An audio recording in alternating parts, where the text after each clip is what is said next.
Hello दोस्तों, prime virtual class में आपका स्वागत है। हम क्लास 9th की फिजिक्स का चैप्टर नंबर 2 अभी पढ़ रहे हैं। इसमें हम 2 वीडियो लेक्चर ऑलरेडी अपलोड कर चुके हैं, ये थर्ड है। अगर आप में से किसी ने भी उस वीडियोस को नहीं देखा है तो प्लीज़ उसको सिक्वेंशियल फॉर्म में फॉलो करें। लिंक जो है इस वीडियो के नीचे आपको मिल जाएगा, तो उसके बाद ही आप इसको पढ़ें, जिससे आप इसको अच्छी तरीके से कोरिलेट कर सकें। ठीक है, तो फर्स्ट लॉ ऑफ मोशन हम लोगों ने अभी लास्ट वीडियो में हमने फर्स्ट लॉ ऑफ मोशन तक पढ़ा हुआ था। फर्स्ट लॉ ऑफ मोशन में क्या बोला था कि अगर कोई भी बॉडी जो जिस स्टेट ऑफ मोशन में है वो उसी स्टेट ऑफ मोशन को में रहने की कोशिश करती है, मतलब जब तक कि उस पर कोई अनबैलेंस फोर्स न लगे। तो कोई भी बॉडी जो अपने स्टेट ऑफ मोशन को रेजिस्ट करने का कोशिश करती है, इस प्रॉपर्टी को क्या बोलते थे? इनर्शिया बोलते थे। तो हम लोगों ने लास्ट वाले लेक्चर में इनर्शिया को समझा था। अब हम क्या काम करेंगे, इनर्शिया और मास का हम वो देखेंगे कि क्या कोरिलेशन हो सकता है। तो इसको समझने के लिए बहुत आसान है, बिल्कुल इसमें क्या करना है, एकदम टेंशन नहीं लेना है। सीधा जाके एक छोटा सा बॉल उठा के फेंकना है दूर में, और 2 क्विंटल का पत्थर होना चाहिए, तो उसको आपको उठा के फेंकना है। तो आप जाके एक्सपेरिमेंट खुद से कर लो, और करने के बाद खुद ही बताओ कि कौन सा वाला ऑब्जेक्ट जो था आपसे ज़्यादा मेहनत करवाया।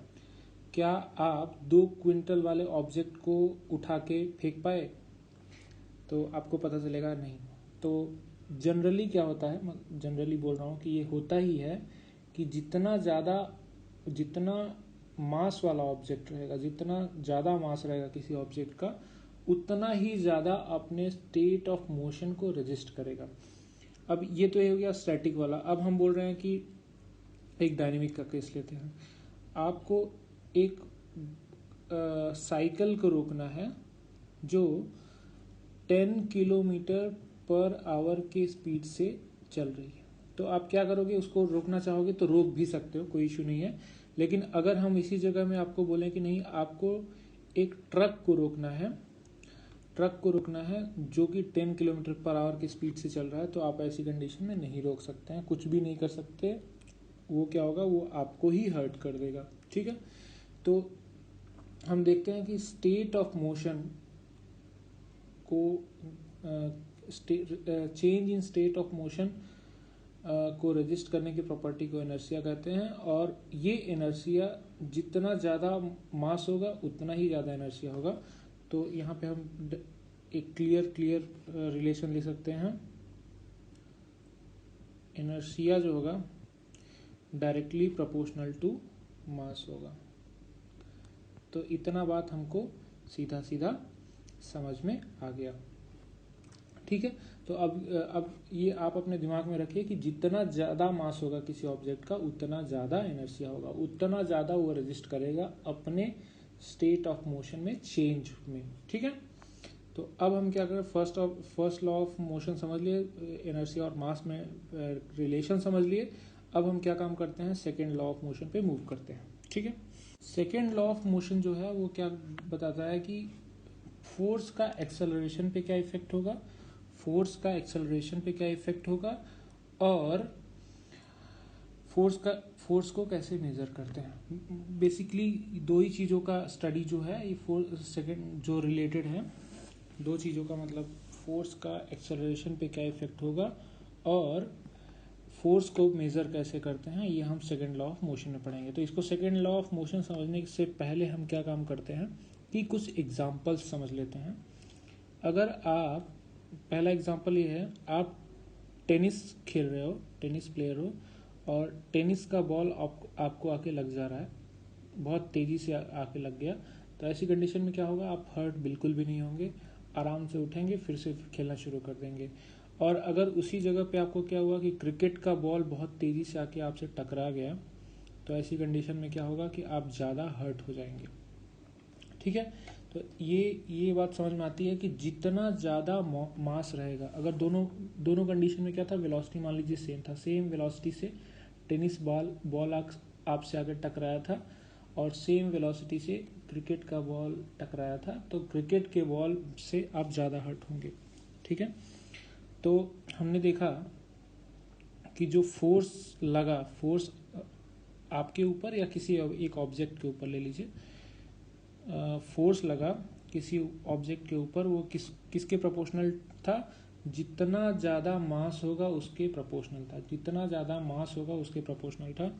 और फिर हमने देखा एक दूसरा चीज़, अब एक दूसरा एग्जांपल के थ्रू समझते हैं कि अगर कोई एक मास की ऑब्जेक्ट है, एक छोटी सी बुलेट है, मान लीजिए बुलेट है, बुलेट को कोई हाथ में पकड़ के एक आदमी को अगर मारेगा तो क्या होगा? वो जाएगा, टकराएगा, टकरा के गिर जाएगा, कुछ नहीं होगा।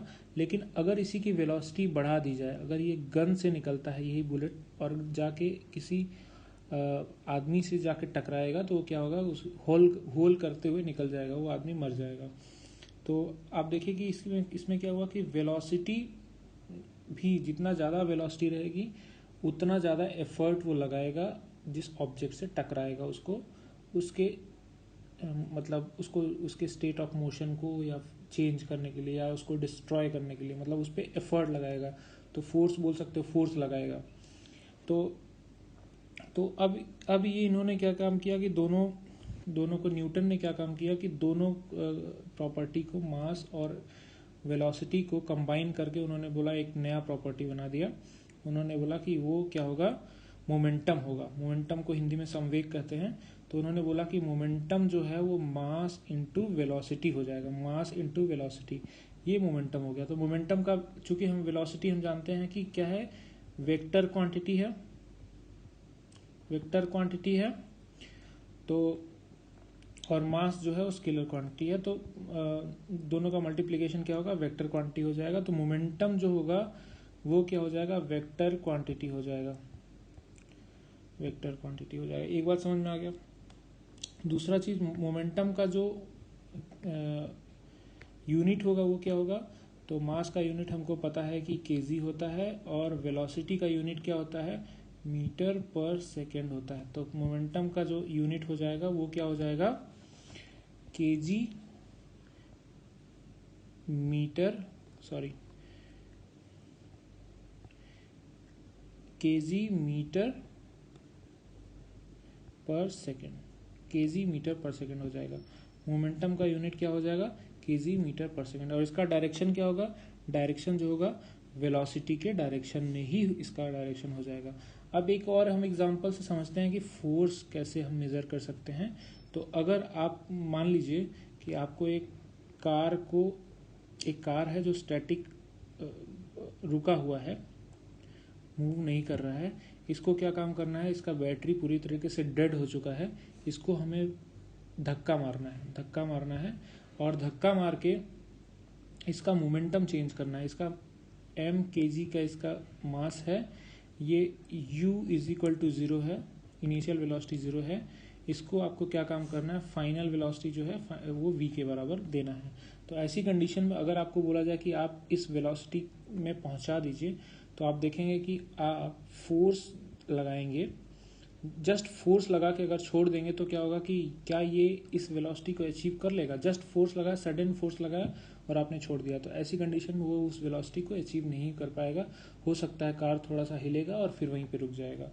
तो अगर आपको इस वेलोसिटी पे अचीव करवाना, इस वेलोसिटी को अचीव करवाना है, तो ऐसी कंडीशन में क्या करना पड़ेगा? आपको टी टाइम तक फोर्स लगाना पड़ेगा, टी टाइम तक फोर्स लगाना पड़ेगा, तब जाके हो सकता है कि वो वी वेलोसिटी को अचीव करेगा। तो इसमें हम एक चीज समझ सकते हैं कि जितना ज़्यादा, मतलब अगर एक इसी एग्जांपल को अगर हम एक्सटेंड करते हैं, तो अगर हम एक आदमी फोर्स लगाएगा तो उसको क्या होगा? ज़्यादा टाइम तक फोर्स लगाना पड़ेगा, ज़्यादा देर तक धक्का देना पड़ेगा।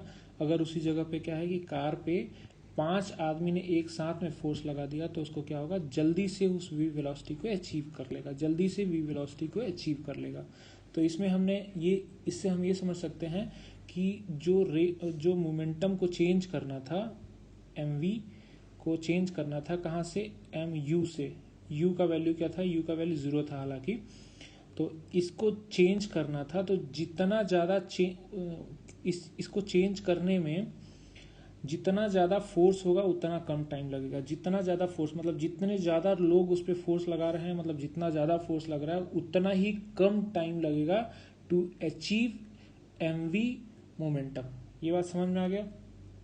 तो हम बोल सकते हैं कि जो फोर्स है जितना फोर्स रहेगा उतना कम टाइम लगेगा, जितना फोर्स रहेगा उतना कम टाइम लगेगा, और जितना हमको वेलोसिटी बढ़ाना है उतना टाइम लगेगा।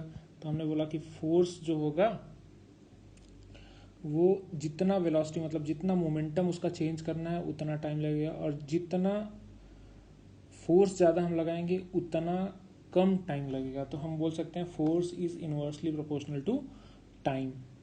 तो इसी दोनों को अगर कंबाइन कर लेंगे तो क्या हो जाएगा, कंबाइन करने पे क्या हो जाएगा, force is directly proportional to mv minus mu।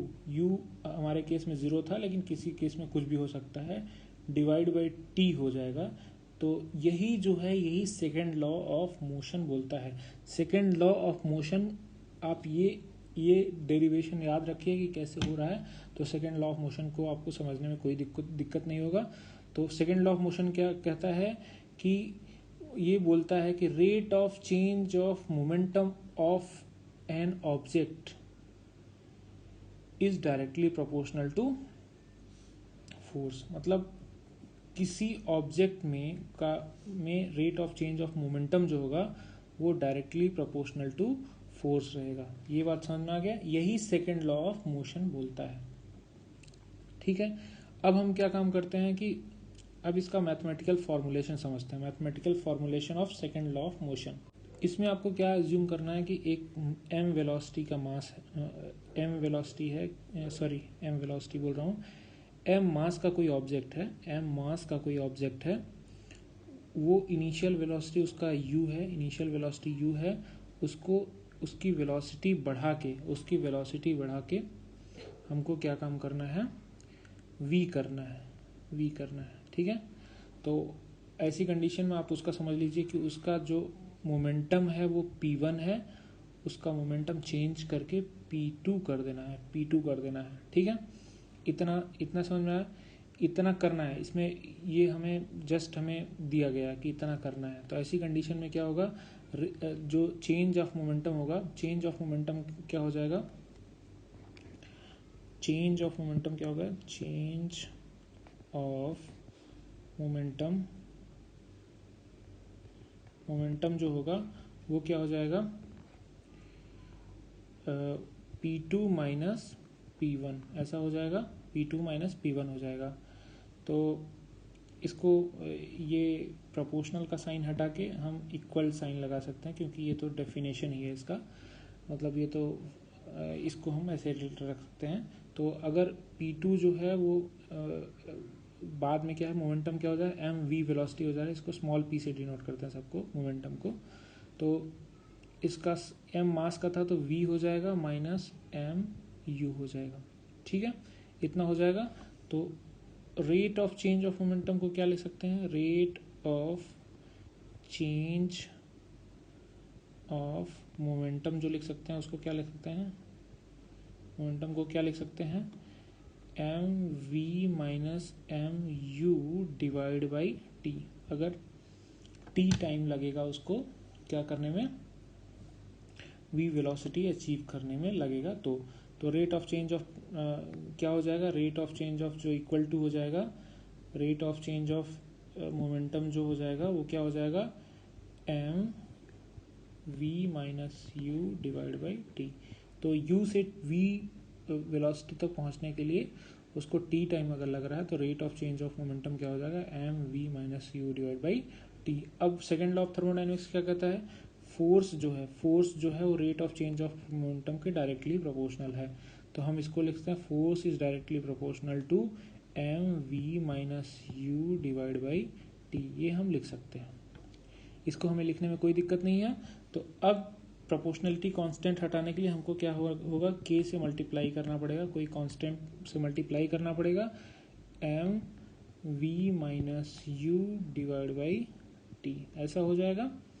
अब हम जानते हैं कि हमारा जो एक्सेलरेशन का डेफिनेशन था वो यही था कि rate of change of velocity is known as acceleration.